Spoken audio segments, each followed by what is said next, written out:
There we go. Okay, good. So that's good. If you're just seeing us now, we'll be back with a live performance at 8:10 p.m. tonight of Gay Physics. Join us again at 8:10 for the Theater Rhinoceros production. Okay, thanks a lot, Joe, and I'll see you around 8. 8 o'clock. All right. Okay, thank you.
Hey, Joe, just checking in.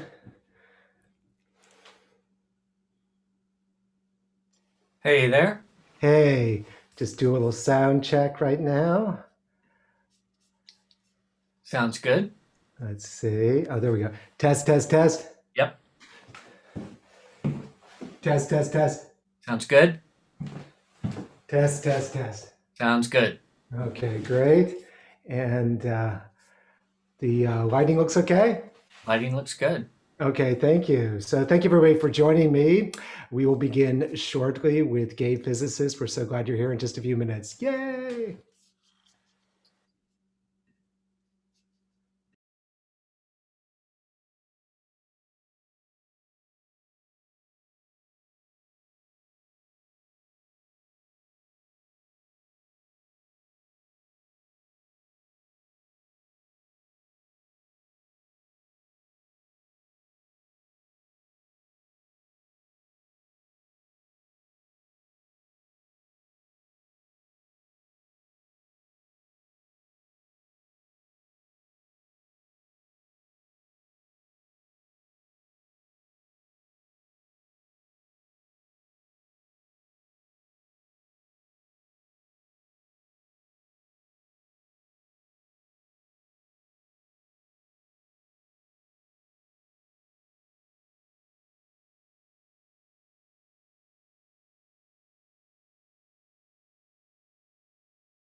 I am Ettore Majorano.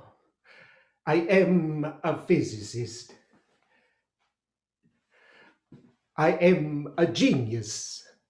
See, I am also a homosexual. In the early part of the 20th century, I had many peers. One of them was the genius, the brilliant Albert Einstein. I learned many things from him.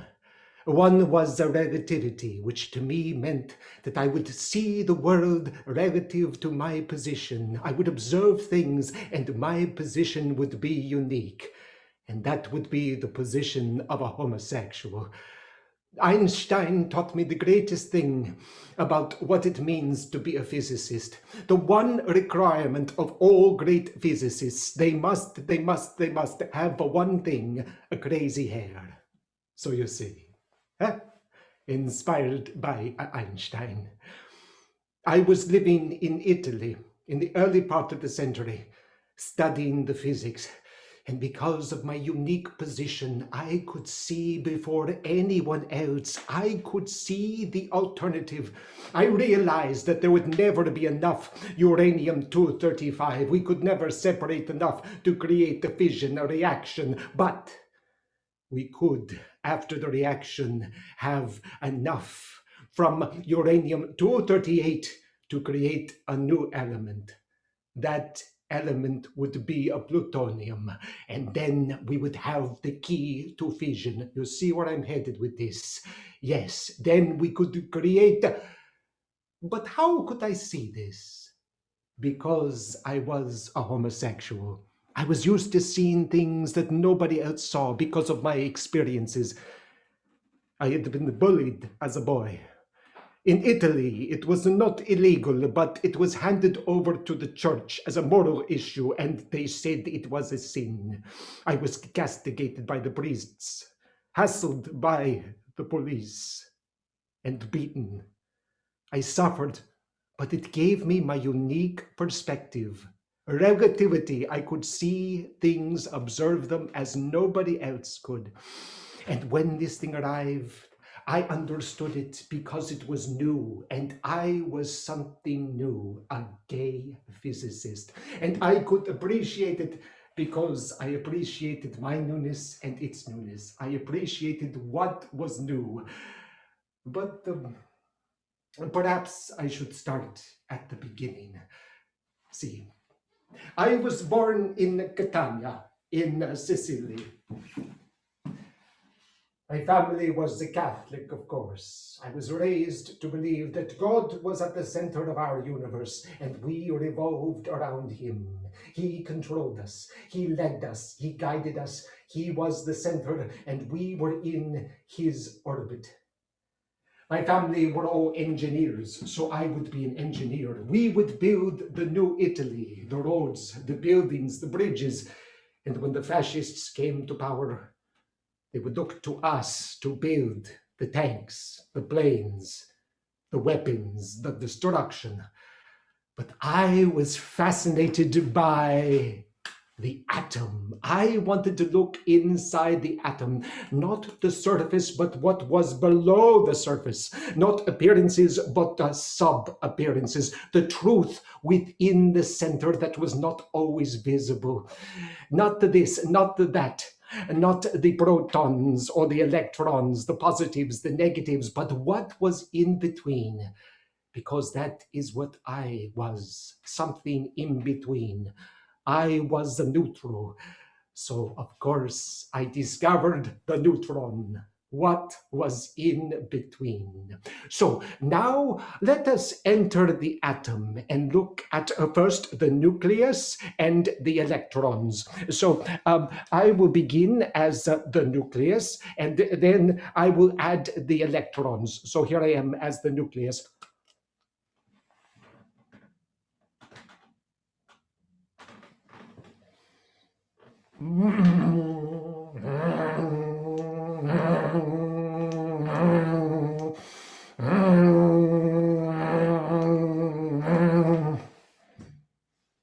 Now, let us introduce the neutron into the nucleus. Here it comes. We introduce it, and boom, life is transformed by this interaction, this reaction. My first mentor was Enrico Fermi of the University of Rome. I was one of his pupils, but I was also his peer. He was so inspired by my neutron. He wanted to take my neutron and bombard many elements for it. Why? Because he wanted to release energy. He would bombard his elements with my neutrons and find one that would release the energy. He took us back into the atom again with the nucleus. Now bombarded by my neutrons. Boom, boom, boom, boom, boom, boom, boom, boom, boom, boom, boom, boom, boom, boom. Not all of the neutrons hit the nucleus, but one did. Boom. There was a reaction, and the nucleus split. And suddenly there were two nucleuses, two of them, and a tremendous amount of energy was released. And then that nucleus split, and other nucleuses split, and more neutrons, and more interactions, and a chain reaction, a massive unleashing of energy. It was fantastic. It increased exponentially, and this energy was key. Because with this energy properly harnessed, you could power a city, an entire city powered by this energy, released by the reaction, the fission. But also, if you imploded it, it would interact, and then suddenly explode, releasing a fire, a flame hotter than the sun. And then to a city, you would not power it, but you would destroy it. The dark side of our experiments. It was 1933, and I went to Germany to study with Werner Heisenberg. The Nazis were coming into power, but we did not know yet what they were capable of. Even the homosexuality was not really illegal yet. We could not see where it was headed. Heisenberg introduced me to his uncertainty principle. He showed me that when we look at the particle, we change it. Just by looking at it, we change it. So, if we look at the particle, we can measure its velocity, its momentum, but we lose its location, its properties. We can look at its location, its properties, but we lose its momentum. Just by observing it, we have changed it. The observer alters the observed. Now, this, of course, I could understand as a homosexual, because when people looked at me, I wasn't a homosexual, I was a criminal. They changed me by looking at me. My solution, of course, was, don't look at me. I could understand how the observer could change the observed. Heisenberg said, no. This is a confusion. This is the observer confusion, the observer changing things confusion. It is all confusion. That is wrong. I said, but that is how I understand it, Werner. So it must be right. I then went to Copenhagen and studied with the incredible Niels Bohr. He introduced me to complementarity, complements, which was a lot like the uncertainty principle, but much more to my tastes. He showed that these different aspects of a particle could be observed and considered complementary to each other. There was the part of me that was the genius, the physicist, and then there was the part of me that was the homosexual. These could be combined, and the homosexual would allow me to see the physics in a way that no one else had ever seen. I was unique. Now, Niels Bohr was the god of quantum mechanics. He was the god, and quantum mechanics, quantum theory, quantum physics had rebirthed the physics profession.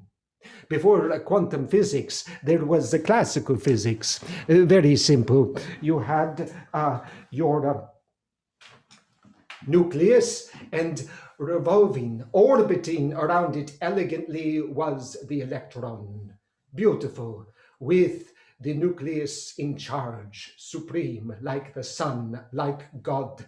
But the quantum mechanics said that no, the electron was random. It was chaotic. It could go anywhere.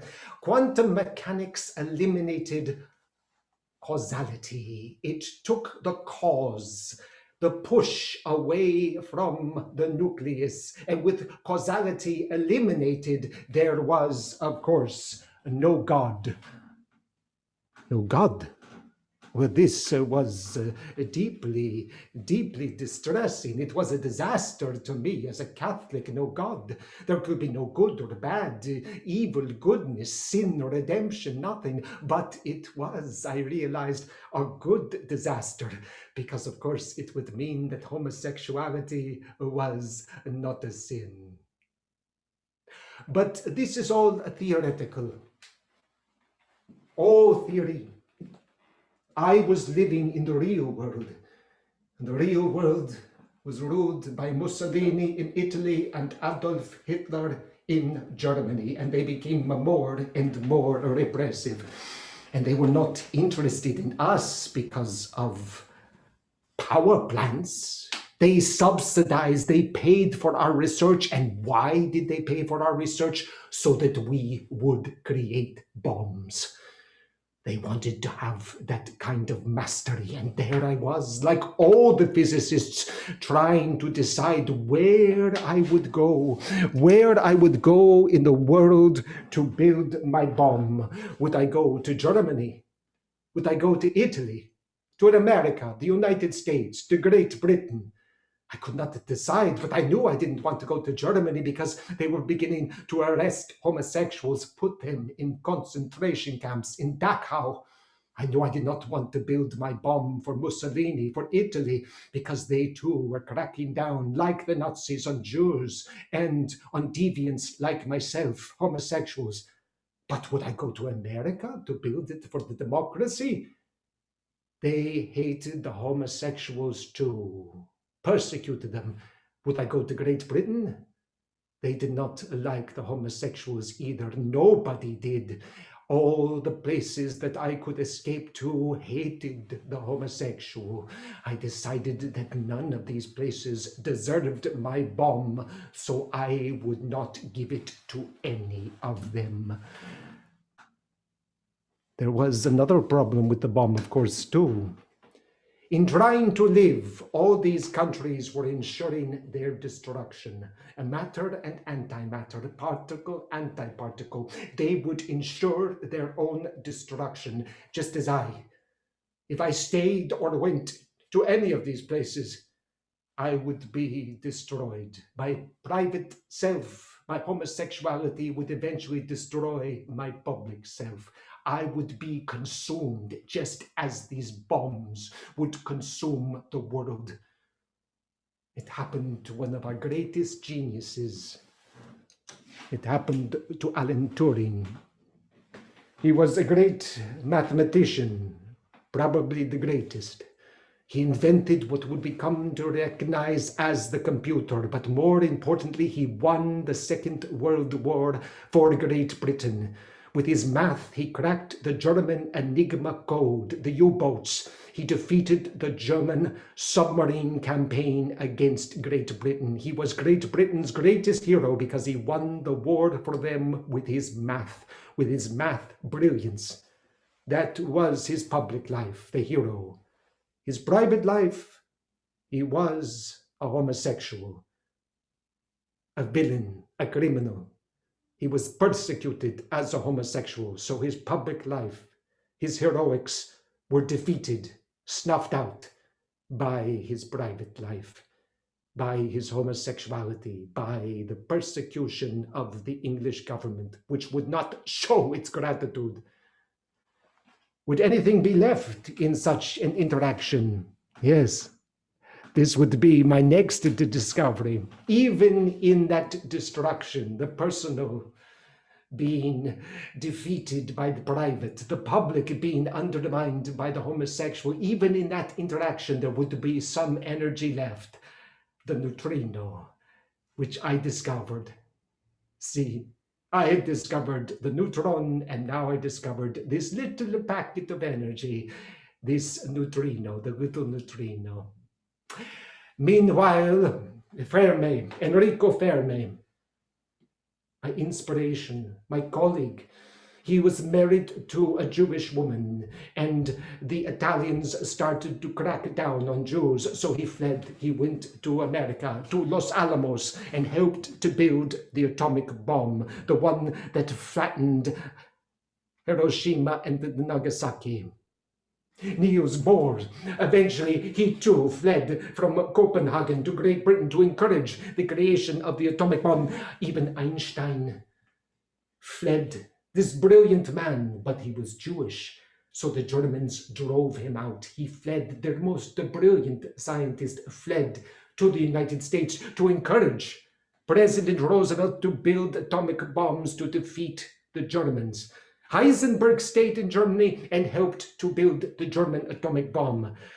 But when these bombs, the American bombs, were detonated at Hiroshima and Nagasaki, all three of the men, Niels Bohr, Albert Einstein, Enrico Fermi, went to the US government and pleaded no proliferation, no continuation, no escalation. We must back down. We must back away from building too much bombs. But it was too late. It was impossible. It was like a chain reaction.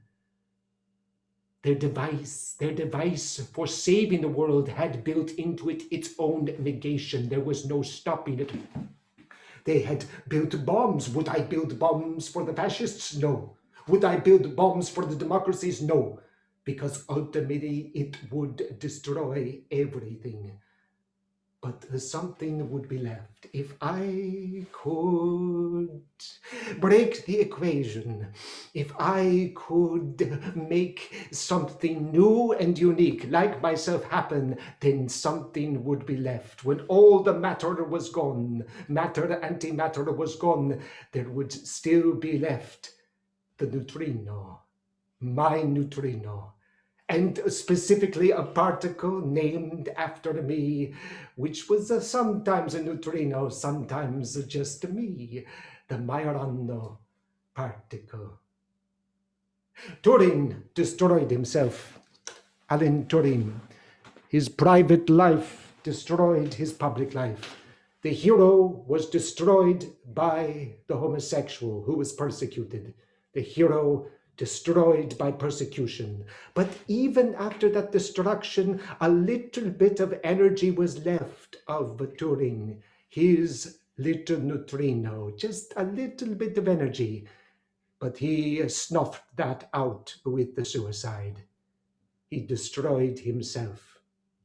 Now, fortunately, I was a Catholic, and Catholics do not commit suicide. It is one of the wonderful things about being a Catholic. Suicide is not an option. But if I could not commit suicide, what would I do? How could I escape? How could I get away from this dilemma? Everybody wanting me to create an atomic bomb, me wanting to create nothing, not for these awful countries, not because it would destroy the world. I could not do it. How could I disappear without de-existing? I had an inspiration. I would have to find a country that could not build an atomic bomb, a country that did not have the resources to build an atomic bomb, but also a country which would accept my homosexuality, where it was not illegal to be a homosexual. But what country could this be? I found it. Venezuela. They didn't have enough money to build an atomic bomb. It was impossible. Also, they had gained their liberty in 1821 through the good offices of a General Simon Bolivar. He had brought them their liberty, and in 1821 they wrote up their constitution, and they forgot to make homosexuality illegal. And for the next 120 years, they kept forgetting to make homosexuality illegal. I would escape. I would disappear without de-existing to Venezuela. But how would I do it? It must be done so that people thought that I was gone, that I had de-existed, so they would not try to find me. Well, I was traveling on the boat from Palermo to Napoli. I was a professor at the University of Naples. I'd gone to Palermo to see my colleague Segre, but turned out he wasn't there. But it was not a wasted trip, because as my boat sailed back from Palermo to Napoli, I saw that traveling on the same course directly behind us was a small Italian fishing fleet. I determined my course. I knew what I would have to do. I would have to make my escape, but nobody could see me. So I waited for nighttime on my ship, headed towards Napoli, and in the middle of the night, when nobody was watching, I jumped off my ship into the water. I was on the deck, and I leaped into the water, and my ship kept going. I swam towards the approaching Italian fishing fleet, and they picked me up, and they whisked me off to the port of Ostia, Rome's port. And when that boat arrived in Napoli, I was not on it, and the assumption was that I had committed suicide. I had written letters to this effect so that other people would imagine that it was true. Only my priest said it is impossible. He could not have done it. Other people thought, because of depression about my homosexuality, my status, that I had killed myself, but I had not. I went to Ostia. I caught a ship for Venezuela, and I went to Venezuela, and I became some of the missing matter of the universe. But of course, I was not missing. I had merely turned myself into a neutrino, just barely detectable. I had escaped.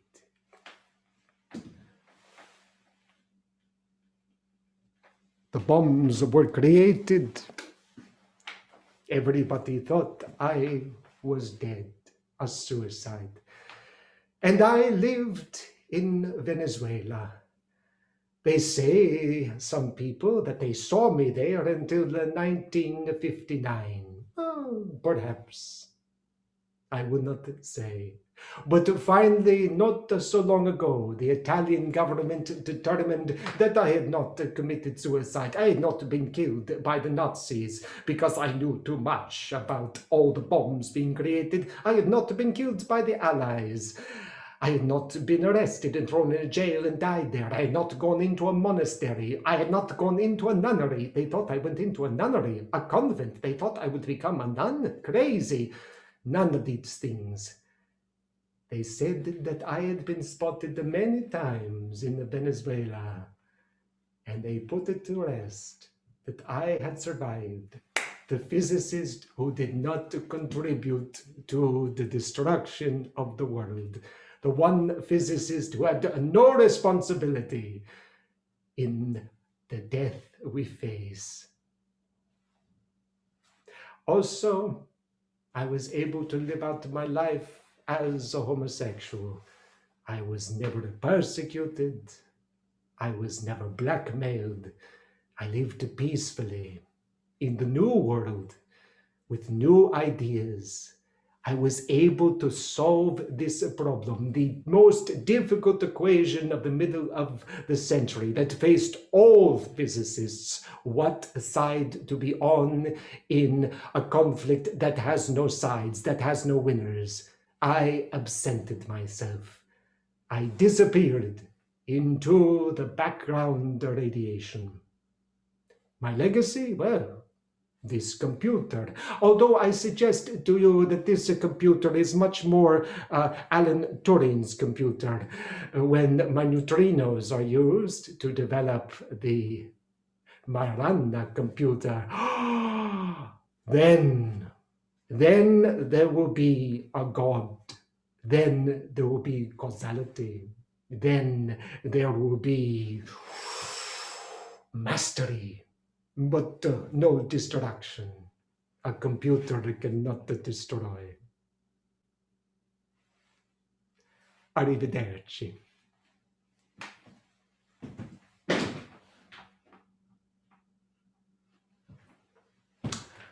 Thank you so much for joining me. I'm John Fisher, and this has been Gay Physics. It was a pleasure performing for you tonight. This is a true story. Most of the things I talked about with reference to his life are true, although it's kind of hard to find a lot about this, but he's beginning to re-emerge, especially amongst the Italians, because I think they're very proud of him. And I think maybe he saw farther into the future than any other physicist. He certainly saw a lot in his own lifetime, but he also had that second sense of things. And maybe that's part of the time-space continuum, that somehow he transcended this world and is still guiding us. Anyway, that's my theory. Nothing more powerful than a gay man, other than perhaps a dead gay man who is ascended and no longer confined by a body. That's what I like to think. Thanks again for joining me. This was a wonderful event performing for you. As you know, we've been presenting a lot of free programming here at Theater Rhinoceros. We have the Thursday night solo shows that I do every Thursday night. I'll be back next Thursday night. This was a New Year's special, but I'll be back on Thursdays, back on the regular program. So tune in next Thursday at 8:10 p.m. for a whole new show on a whole new subject and something queer. Also, we have our free play reading series, the first Tuesday of the month, so check us out for that. And we have a brand new show opening up. This is a ticketed production, one of the few shows that we do that isn't free, but you want to support this one. It's called The Review. It's a terrific play about the contemporary art scene.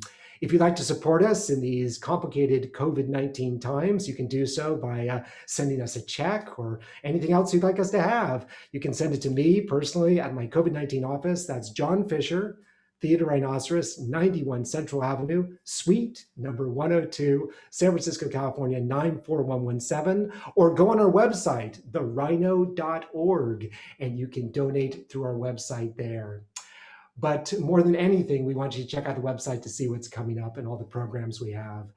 You were a terrific audience tonight. Thank you so much. That is your greatest contribution to Theater Rhinoceros. Good night, buonasera, arrivederci, and never forget that we are all connected. We're all made up of the same stuff.